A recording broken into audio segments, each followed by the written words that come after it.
শেখ হাসিনা আসুক, বাংলাদেশে ফিরে আসুক, তো আগে অঙ্গীকার বাংলার মানুষকে দেওয়া হোক। যেমন শেখ হাসিনা আসলে কাউয়া কাদের দুর্নীতির বিচার করতে হবে, তথ্যমন্ত্রী হাসান মাহমুদের দুর্নীতির বিচার করতে হবে, তারপরে আকামা মোজাম্মেল হকের দুর্নীতির বিচার করতে হবে, স্বরাষ্ট্রমন্ত্রী আসাদুজ্জামান কামালের দুর্নীতির বিচার করতে হবে, তারপরে আপনার তথ্যমন্ত্রী হাসানুল হক ইনুর বিচার করতে হবে,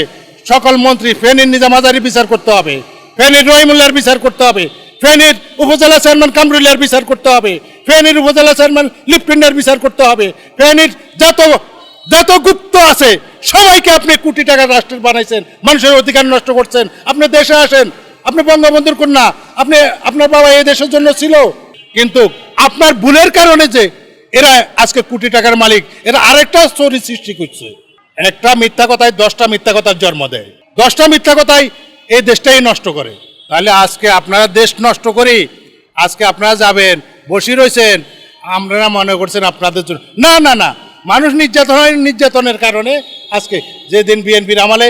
আমলে বোধ আওয়ামী লীগকে নির্যাতন করছেন, পরে আপনার পায়ের তলে মাটি নাই আওয়ামী লীগেরা বলছিল